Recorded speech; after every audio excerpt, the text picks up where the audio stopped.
Ini uh, definisinya dulu ya. Jadi apa itu namanya plan aset? Jadi plan aset itu berupa sumber daya ya, sumber daya yang sifatnya fisik. Nah, itu ya. Jadi fisik bisa didefinisikan dalam sisi ukurannya atau juga dalam sisi bentuknya ya. Dan juga digunakan dalam operasi sehari-hari. Jadi kalau bukan digunakan dalam operasi sehari-hari bukan plan aset namanya gitu ya. Dari sisi standar internasional ya. Dan juga tidak dijual ya, tidak dijual kepada pelanggan ya. Dan juga yang sifatnya digunakan juga untuk mendukung jasa oleh perusahaan dalam beberapa tahun ya, kecuali yaitu tanah. Nah, jadi berupa apa itu plan aset? Nah, jadi bisa berupa gedung ya, bisa berupa lahan ya, bisa berupa equipment gitu ya. Jadi bisa berupa plant and equipment di sini ya. Jadi gedung dan peralatan ya. Dan itulah yang dikatakan dengan atau juga berupa fixed asset. Nah, itu dikatakan plan asset. Nah, dalam beberapa perusahaan bahwasanya posisi plan asset itu sangat besar sekali ya, dari total aset perusahaan. Ada yang mencapai 64% ya. Ada yang mencapai 58%, ada juga yang sedikit gitu ya. Hanya 6% ya, tapi dia nilai kapitalisir asetnya atau juga penjualannya atau pendapatannya sangat besar gitu. Tapi aset tetapnya sedikit gitu ya. Mungkin aset intangible-nya yang besar gitu ya. Nah, dalam perolehan aset ini diakui ya dengan prinsip historis ya.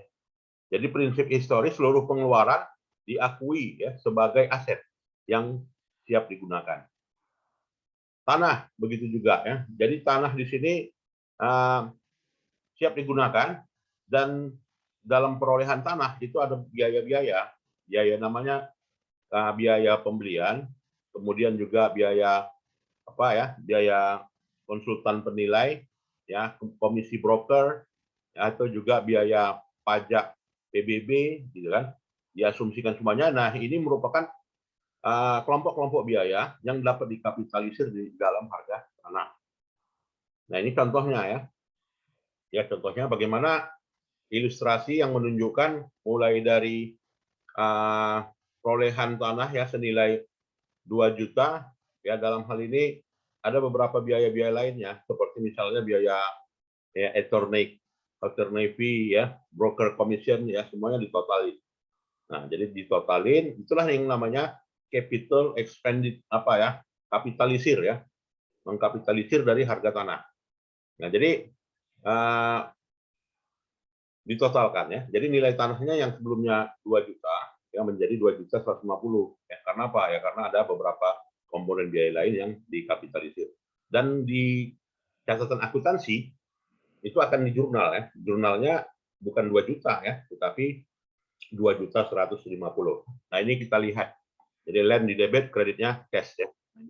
Ini jurnal ya dari sisi akuntansinya. Nah, kemudian kalau tanah dalam pengembangan bagaimana? Itu kan ada tanah yang di bedeng, ada yang tanah yang dibuat parit, itu kan ada tanah yang dibuat taman gitu kan. Nah, itu semuanya yang disebut dengan land improvement atau tanah dalam pengembangan. Jadi strukturnya dibatasi bahwasanya dalam bentuk ya ready for their intended use gitu ya. Nah, jadi seluruh biaya-biayanya juga ditambahkan ya. Nah, jadi seperti pembuatan lahan parkir gitu ya, taman ya kan. Nah, itu semuanya adalah bentuk land improvement. Gedung begitu juga ya. Dalam perolehan gedung itu ada biaya-biaya mulai dari asuransi ya kan, biaya notaris ya, semuanya digabungkan ya, digabungkan dalam harga tanah harga gedung ya. Gitu ya. Equipment. Nah, di sini equipment itu berbeda ya. Ini namanya equipment itu harus kita namakan dengan peralatan. Ya kan, bukan perlengkapan. Nah, ini terkadang banyak yang orang menggunakan istilah yang salah gitu ya. Jadi perlengkapan itu berbeda ya secara akuntansinya dengan peralatan. Nah, itu ya.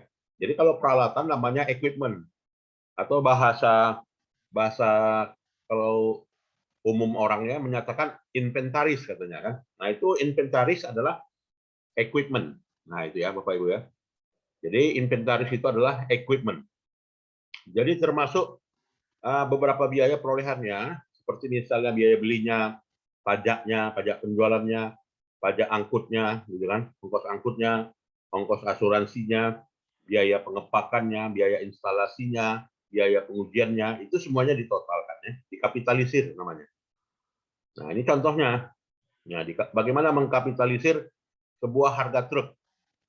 Nah, jadi sebuah truk itu harga belinya, pajaknya, gitu kan, ya kemudian juga pengecatannya total, gitu ya.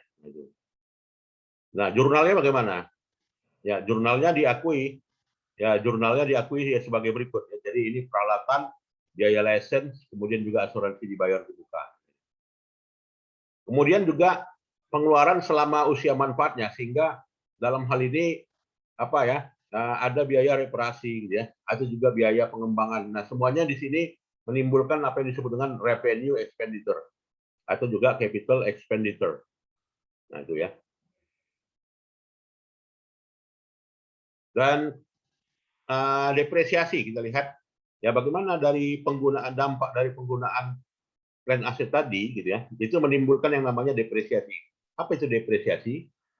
Nah, depresiasi itu adalah proses pengalokasian beban, nah, itu ya, proses pengalokasian beban ya, kepada nilai aset seiring dengan penggunaan masa manfaatnya secara rasional ya, dan juga secara sistematis. Jadi dengan kata lain, perlu kita garis bawahi, depresiasi itu adalah proses pengalokasian biaya. Nah, jadi bukanlah yang namanya proses penilaian aset, ya, tetapi proses pengalokasian biaya. Nah, itu namanya depresiasi. Nah, depresiasi itu bisa berupa pada tanah dalam pengembangan, ya, bisa dalam gedung, ya, bisa dalam peralatan, tapi tidak di tanah. Nah, jadi tanah itu nggak ada yang namanya nyusut, gitu ya, kecuali tanah pinggir sungai. Nah, itu kalau itu abrasi namanya kan, bukan depresiasi. Nah, jadi yang namanya tanah itu nilainya bertambah, ya, tidak ada yang menyusut. Nah, sehingga depresiasi itu akan menghasilkan ya apa ya, akan menghasilkan pendapatan, tetapi seiring dengan jalannya masa waktu gitu ya, penggunaannya, maka itu akan terjadi penurunan yang namanya penurunan aset. Nah, jadi penurunan itu karena apa? Ya karena usianya ya. Biasanya ada penggolongannya ya, secara akuntansi dan juga secara perpajakan ya, atas keberadaan satu aset ya. Nah, ini 3 variabel ya. 3 variabel kalau kita mau menghitung depresiasi. Yang pertama adalah nilai perolehan cost ya. Jadi berapa kendaraan itu diperoleh? Ya, kemudian juga dikurangi dengan usia manfaatnya. Ya, kemudian juga dikurang dengan nilai sisa dibagi dengan usia manfaat. Itu 3 variabel ya yang dalam hal menentukan nilai depresiasi suatu aset. Nah, jadi depresiasi itu diakui dengan 3 metode ini. Nah, jadi ini udah standar umum ya, kebijakan akuntansi perusahaan, ya kan, biasanya memang straight line, ya, atau juga double decline. Ya, kalau unit activity jarang memang, ya, tapi pada perusahaan tertentu, perusahaan itu akan menganut yang namanya unit of activity. Nah, bagaimana nih metodenya?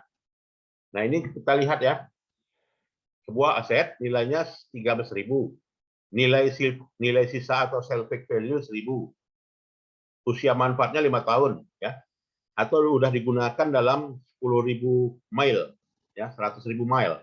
Hitunglah depresiasinya secara garis lurus, secara unit activity, secara double decline. Nah, kalau kita lihat secara straight line ya, secara straight line di sini ini tinggal bagi aja ya, tinggal kurangkan 13.000 dikurangi 1.000 dibagi 5. Itulah penyusutan per tahunnya. Nah, jadi penyusutan per tahunnya 13.000 dikurangi 1.000, 12.000. 12.000 dibagi 5 masa periodenya ya, 5 tahun, maka per tahunnya nyusut 2.400. Nah, kalau ditabelkan, akan dibuat tabel seperti ini. Nah, metode saldo garis lurus ini, Pak Ibu ya, itu akan menjadi beban perusahaan ya dalam satu periode itu pada beban yang sama. Jadi nggak berfluktuatif ya. Nah, jadi kalau perusahaan yang menganut straight line method dalam catatan atas laporan keuangannya, gitu ya, itu beban depresiasinya stabil, gitu ya, mendatar atau fix, gitu ya, 2.400. Dan jurnalnya bagaimana? Dibebankan ya, menjadi beban perusahaan. Ya makanya kalau depresiasi ini mengurangi laba ya, makanya banyak perusahaan mengambil kebijakan supaya beban depresiasi ini tidak membebani perusahaan. Bagaimana caranya? Sewa, gitu kan, rental. Nah, jadi banyak perusahaan yang mengambil kebijakan rental. Makanya sekarang jarang gitu ya, perusahaan itu punya mobil dinas. Mobil dinasnya rental semuanya. Kenapa? Ya karena takut perusahaannya, takut atas yang namanya beban depresiasi ini. Makin besar aset, makin besar beban depresiasi. Kalau laba kecil bagaimana? Ya artinya laba itu hanya habis untuk dibebankan kepada depresiasi. Yang rugi siapa? Yang rugi pemegang saham. Harusnya dia dapat dividen 1 miliar, gitu kan? Tapi karena ada depresiasi 500 juta, ya kan? Maka dividen yang dibagikan hanya 500 juta. Karena apa? Karena ada beban depresiasi yang hanya mengalokasikan beban ya dalam penggunaan atas aset secara waktu. Jadi sifatnya abstrak, nggak nampak manfaatnya secara langsung. Ya, tapi secara abstrak ada, tapi boleh dibebankan secara akuntansi. Nah itu ya. Jadi kalau dari sisi pemegang saham ya rugi sama mereka, gitu kan. Maka banyak kebijakan ya udah kita rent saja. Kantor pun kadang sewa, kan. Nah itu karena depresiasinya cukup besar. Jadi kalau katanya 60% asetnya dibebankan ya, lantas depresiasinya 20% dari aset udah berapa kan gitu kan, mengurangi pendapatan perusahaan. Yang rugi ya pemegang saham gitu kan, atau bonus karyawan. Ya bonus karyawan makin kecil karena beban depresiasi yang besar. Nah, maka kebanyakan sewa ya. Jadi kalau dari hitung-hitungan efisiensi lebih hemat mana? Biaya sewa atau beban depresiasi? Ya kalau misalnya sewanya 1 tahun hanya 5.000 US, gitu ya, lantas beban depresiasinya 10.000 US, nah berarti kan ada penghematan 5.000, gitu kan? Artinya apa? Kebijakan sewa lebih bagus dibanding dengan kebijakan pembelian aset. Nah, gitu ya. Silakan kalau ada yang mau diskusi. Pak, izin Pak. Ya, silakan Pak. Mengenai depresiasi ya Pak ya, kan di pajak juga ada depresiasi nih Pak. Nah kita itu mengacu ke peraturan perpajakan atau kita bisa tentuin dari rumus yang ada kan tadi 3 metode itu Pak, straight line method, Ya. terus ada ini lagi, apakah kita langsung bisa ambil dari pajak atau bisa kita sendiri yang buat gitu Pak, pertanyaannya. Ya, jadi kalau menurut ketentuan perpajakan, depresiasi itu ada diatur di dalam Undang-Undang Perpajakan. Misalkan pemerintah Direktorat Jenderal Pajak itu mengakui depresiasi itu adalah metode straight line method dengan double decline balance method. Ya, kalau misalkan metode unit productivity bagaimana? Nah, kalau perusahaan menggunakan unit activity atau unit productivity ya, kalau misalkan itu tidak dianjurkan ya dalam ketentuan perpajakan, nantinya akan ada yang namanya laporan keuangan rekonsiliasi fiskal. Ya. Nah, jadi laporan rekonsiliasi fiskal itu kan ada beban yang boleh dibebankan, ada beban yang tidak boleh dibebankan. Nah, sehingga nantinya ada koreksi fiskal. Ya. Adanya koreksi fiskal, apakah koreksi fiskalnya positif atau juga koreksi fiskalnya negatif, ya terkait dengan boleh atau tidak boleh ya suatu beban dibebankan. Nah, jadi dengan kata lain, ya perusahaan itu mengikuti ketentuan pajak lah ya, supaya laporan rekonsiliasi fiskalnya selaras ya, dengan ketentuan perpajakan. Nah itu. Tapi dalam kondisi tertentu ada perusahaan yang lebih cocok, misalnya perusahaan pengangkutan, gitu kan, atau perusahaan otobus. Nah mereka kan lebih suka misalnya menggunakan pada unit activity. Semakin banyak armadanya jalan, maka makin nyusut busnya kan. Hitungannya kilometernya kan gitu ya. Berapa jarak tempuh bus ALS dari Medan ke Pulau Jawa. Nah, kebijakan akuntansinya mereka mungkin lebih suka menggunakan yang namanya metode apa tadi gitu ya, metode unit of activity method dibanding dengan straight line. Padahal pajak menganjurkan misalnya straight line ya atau juga double decline. Nah, untuk itu apa lakukan? Koreksi fiskal ya atau laporan rekonsiliasi fiskal dilakukan. Sehingga kalau ada menimbulkan perbedaan, itulah menimbulkan pajak terutang. Nah, itu dia. Nah, metode lainnya adalah metode. Nah, jadi kalau kita lihat, kalau metode straight line-nya beli aset, tapi nggak di awal tahun gimana? Ya tinggal dialokasikan aja secara proporsional, berapa sisa. Jadi sisanya dibeli bulan 1, dibeli tanggal 1 April, maka apa ya? Maka ada sisa 9 bulan lagi gitu ya. 9 bulan lagi yang masih bisa dibebankan. Maka startnya 2.400 dibagikan aja 9/12 ya. Sekian.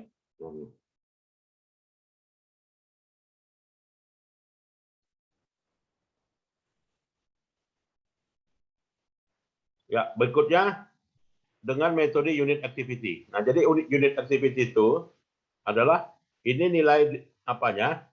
Sebuah perusahaan yang menggunakan unit activity dialokasikan depresiasinya per unit cost. Nah, ini.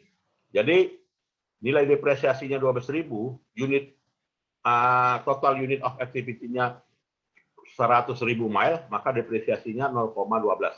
Nah, jadi inilah sepertinya beda ya. Jadi kalau kita lihat dari sisi pembebanan ini Bapak Ibu beda ya.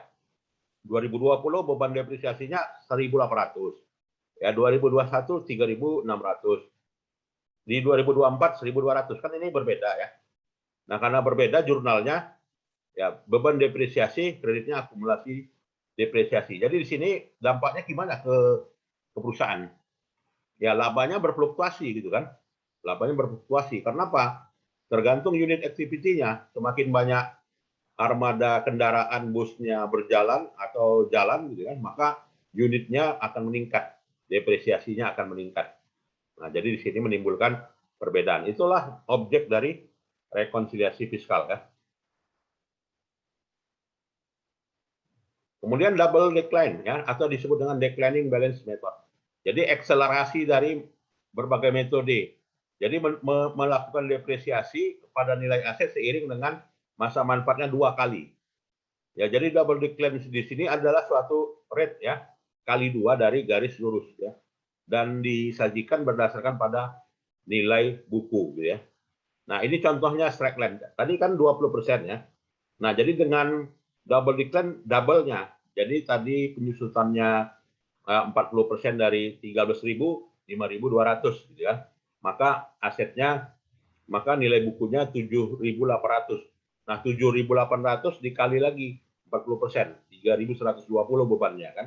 Jadi beban depresiasinya berbeda-beda ini setiap tahunnya. Jadi di situ cenderung hasil akhirnya adalah sebesar nilai sisanya ya. Jadi sebesar nilai sisanya di sini. Oke. Dan perbandingannya inilah kalau dari sisi apa ya? Dari sisi perhitungan. Jadi kalau dengan demikian ya maka maka di sini gitu ya. Ya, maka di sini kita lihat bebannya berbeda-beda ya. Jadi berbeda-beda. Kalau ini dia tiap tahunnya sama, kalau dengan double decline turunnya berbeda-beda ya, dibebankan berbeda.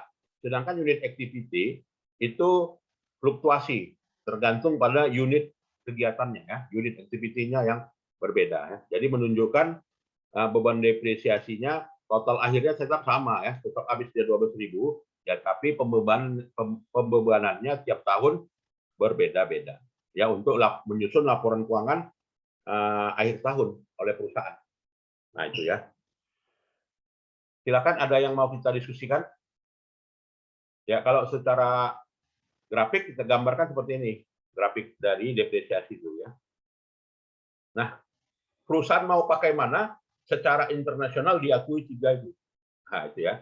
Tapi secara pajak belum tentu diakui 3 ya kan.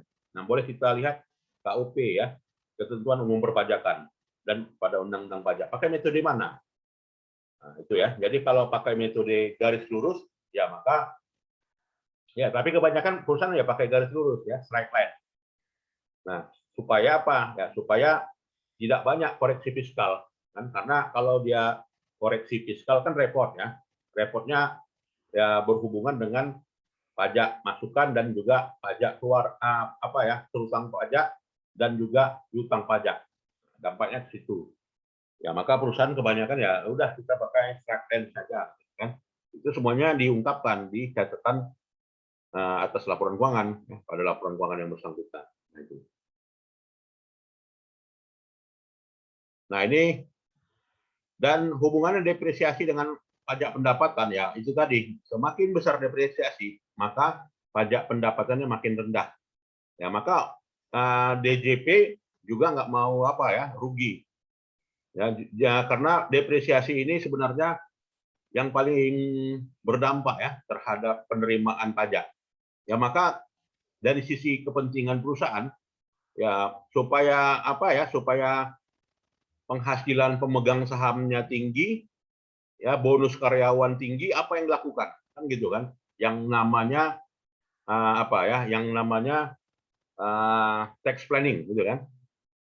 Nah, kebanyakan perusahaan melakukan hal itu, dia beli aset banyak-banyak, gitu kan? Lalu membebankan depresiasi. Nah, depresiasi itu secara beban boleh mengurangi laba, ya di satu sisi pajaknya rendah. Nah itu sehingga ditimbun orang kan di gudangnya itu asetnya begitu banyak. Nah kalau dia perusahaan dalam 5 tahun dia beli ganti lagi kan, beli aset lagi sehingga pendapatannya berkurang. Nah itu kebanyakan celah perusahaan ya, celah yang banyak digunakan oleh perusahaan dengan cara banyak membeli aset ya sehingga menjadi beban pajak yang tinggi sehingga PPh terutangnya lebih rendah.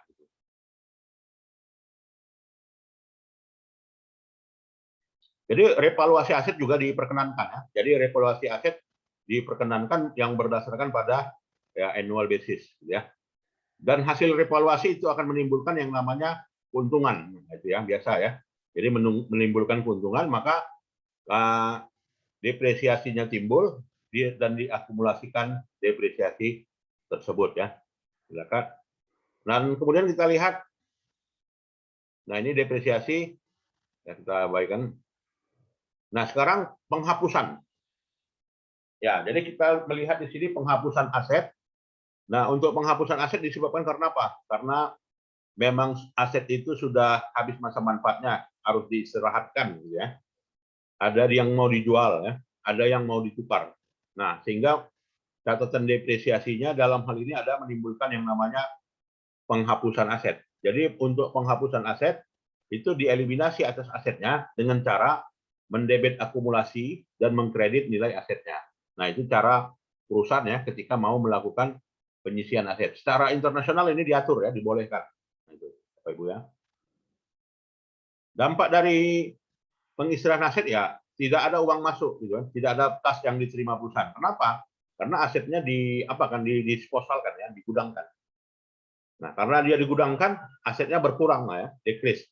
Akumulasi depresiasinya pun bertambah. Nah, kan? Akumulasi depresiasinya debit. Nah, ini contohnya. Jadi depresiasi ya Hobart Publishing Rate dia apa ya misalnya menggudang ini signalnya kurang ini. Ya nilai printernya diserahkan, nah, maka jurnal mengistirahkan printer itu akumulasi depresiasinya debit, equipmentnya kreditnya. Itu ya Bapak Ibu. Nah, itu boleh ya diperkenankan ya secara standar akuntansi. Secara standar akuntansi. Nah, berikutnya kita melihat ya bagaimana penyajian ya atas nilai cadangan tambang. Nah, ini sekarang kan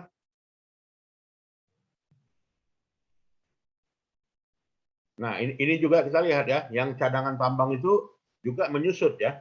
Misalkan berapa cadangan batu bara ya pada satu wilayah.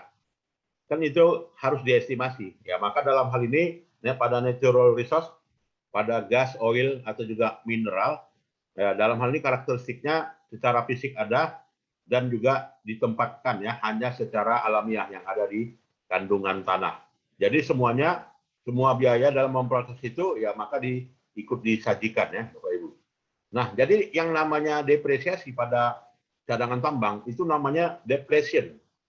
Ya, jadi untuk aktiva tetap plan aset namanya depreciation, ya kan? Untuk yang bersifat tidak berwujud namanya amortization, ya. Kemudian yang cadangan tambang namanya depletion. Nah, itu ya cara membedakan pengalokasian biaya kepada yang namanya aktiva ya. Ya, aktiva tadi. Apakah aktivanya berwujud atau aktivanya tidak berwujud. Nah, jadi untuk depletion ini ya itu akan dibandingkan berdasarkan pada unit activity-nya, di mana depletion-nya didapatkan ya depletion cost per unitnya. Nah, jadi depletion cost per unitnya ya dihasilkan sebesar ini. Nah, jadi setiap 1 ton maka nyusut ya, nyusut 5 ton. Ya, setiap dari 50 juta ya itu nyusutnya per per depresinya per unitnya sebesar 5 dolar ya per ton. Dan jurnalnya ini gitu ya. Jurnal transaksinya depresi itu inventory di debit 1.200.000 misalnya batu bara ya. Kreditnya akumulasi depresiasi ya 1.250.000. Ada yang mau kita diskusikan dari jurnal transaksi ini, silakan Bapak Ibu. Nah, jadi depresi itu ada di cadangan tambang ya. Cadangan tambang ada depresi. Nah, untuk yang intangible ya, untuk aset yang intangible itu seperti hak merek, hak cipta, hak kepemilikan gitu ya. Hak paten, franchise, goodwill ya, trade name, trademark, hak merek. Nah, ini semuanya adalah intangible asset ya. Jadi aset yang nggak nampak secara kasat mata, tapi ada nilainya. Jadi disajikan di perusahaan gitu ya. Jadi yang sifatnya limited life ya, intangible asset ya, usianya dibatasi, maka itu namanya amortisasi ya. Proses pembebanannya namanya amortisasi. Jadi amortisasi di sini amortisasi paten ya. Misalnya paten itu berapa tahun berlaku? 20 tahun ya. Maka dari setiap paten yang disajikan di laporan keuangan ada nilai amortisasi ya. Nah, jadi inilah kita lihat perhitungannya ya. Bagaimana amortisasi itu? Ya, nilai perolehannya 720, masa manfaatnya 8 tahun, ya kan? Amortisasinya berapa? 90.000 karena 220 dibagi 90, maka amortisasinya dibebankan setiap tahunnya. Debitnya apa? Debitnya beban amortisasi, kreditnya apa? Paten ya. Hak merek begitu juga ya, 70 tahun itu. Jadi kalau kita punya merek, kita patenkan ya, kita daftarkan di kita daftarkan di Dirjen Hak Cipta gitu kan. 70 tahun dia dikasih kita sertifikat. Trademark ya, trade name juga ya. 20 tahun ya. Hak merek. Jadi hak merek itu 20 tahun. Nah, franchise.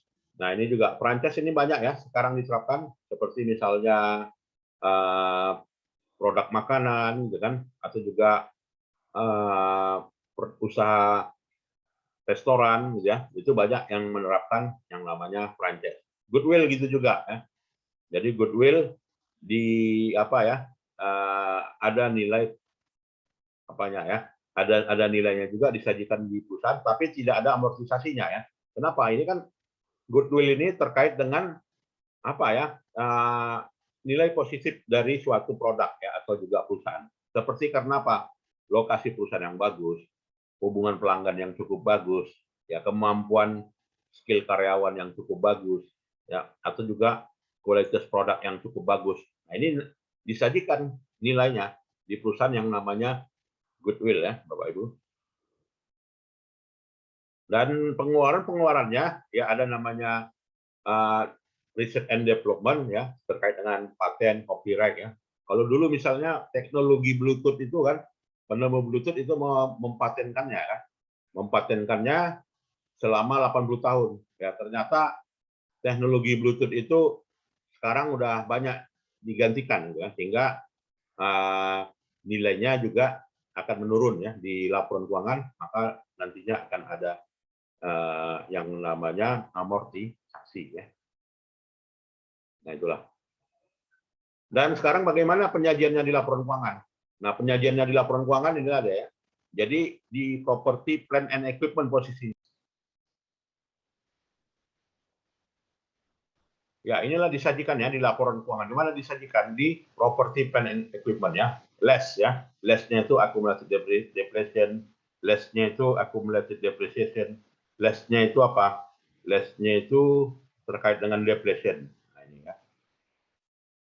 Dan dianalisa laporan keuangan ya, keefektifannya ya. Jadi perbandingan antara net sales dibagi dengan total aset rata-rata ya. Jadi dapatkan nilai 1,65. Ya berarti apa? Ya berarti setiap dari waktunya 1,65 mampu ya dari total aset itu setiap waktu bisa menghasilkan laba bersih. Nah, jangka waktunya kapan? Ya, baik, ada yang mau kita diskusikan? Ada yang mau kita diskusikan? Baiklah, kalau tidak ada, saya kira itu saja ya, Bapak Ibu sekalian. Dan nantinya kita lanjutkan kembali di pertemuan minggu depannya ya. Ya, terima kasih. Saya ucapkan ya, salam sehat selalu dan wabillahi taufiq wal hidayah. Assalamualaikum warahmatullahi wabarakatuh. Selamat siang. Terima kasih, Pak. Sama. Terima kasih, Pak. Ya, Bu.